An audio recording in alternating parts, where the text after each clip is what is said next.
नमस्कार, मैं कमलेश शर्मा आप सभी का के न्यूज ग्रुप में स्वागत करता हूं।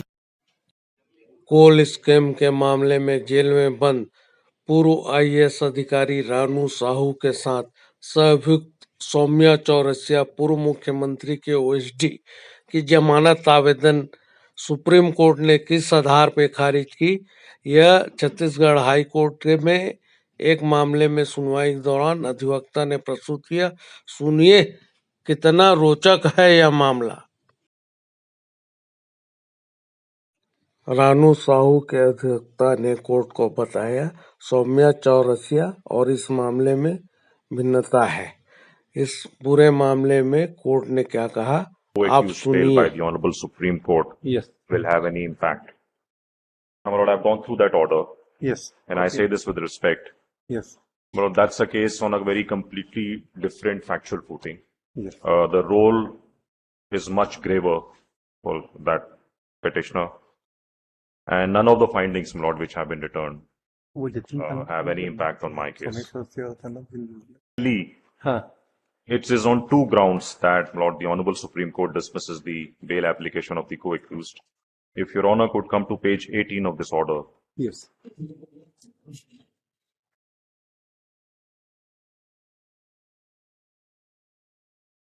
Lord, that's where the court finds that, Lord, if Your Lordship sees para 20 of page 18, Yes. Lord, the court sets out a portion of the charge sheet, the prosecution complaint para 10, wherein, Lord, the court notes role of accused in the offense of money laundering. A. Evidences of offense of money laundering against Srimati Soumya Chaurasia. Mrs. Soumya Chaurasia is an officer of the Chhattisgarh State Civil Services who was posted as the Deputy Secretary in the Office of Chief Minister of Chhattisgarh and was working as an OSD to CM. Despite being relatively very junior in the bureaucratic hierarchy, she enjoyed unprecedented power and control because of her direct access to higher political powers.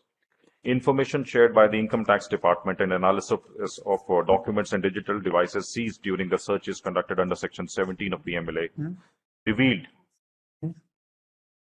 of the role, and the role is last paragraph at page 18. I'm reading. Information shared by the Income Tax Department and analysis of documents and digital devices seized during the searches conducted under Section 17 of PMLA 2002 revealed that Srimati Soumya Chaurasia, Deputy Secretary working in the Chief Minister's office, is one of the key persons in the creation of the syndicate headed by Shri Suryakant Tiwari.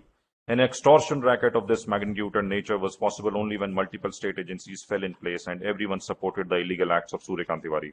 This was made possible by Soumya Chaurasia so that pliant officers were posted in the coal mining districts who would listen to Suryakant Tiwari also. Now, my Lord, she is being described as someone who is sitting at the top of this syndicate.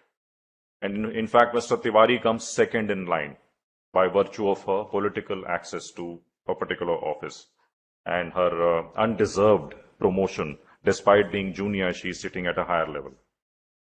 So she heads that syndicate. That's the prosecution case against her. My Lord, I'm sure she has a defense against that also. But that is what weighed with the Supreme Court in dismissing her bail. Secondly, my Lord, if Your Honor comes to page 19, Yes. last paragraph. Now, this is something which does have a bearing, my Lord. This is where investigation of ED says, in ED investigation has established that Mrs. Soumya Chaurasia and her family went on a spree of acquiring immovable assets during the period which coincided with coal levy scam. Now, my Lord, here is where my case is on a completely different footing. I'll also submit it today, my Lord. Not more than one or two properties came. And even those, my Lord, are explained. Now, that was fact number one, my Lord, which weighed with the Supreme Court, that she acquired properties during the coal levy scam.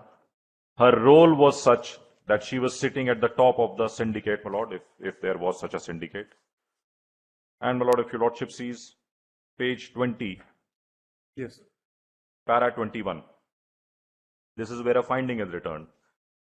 The evidence relating to strong relations between the appellant and Mr. Suryakant Tiwari, between the appellant and Mr. Manish Upadhyay, and between appellant and Anurag Chaurasia, the evidences of movement of funds acquired out of extortion syndicate run by Suryakant Tiwari to Manish Upadhyay, proxy of the appellant, the utilization of proceed of crime and acquisition of properties by the appellant in the name of her mother Shanti Devi and cousin Anurag Chaurasia, along with the details of the said properties, etc., have been detailed in the said prosecution complaint, which leave no doubt in the mind of the court that prima facie the appellant has been found involved in the commission of the offence of money laundering as defined in section 3 of the said act.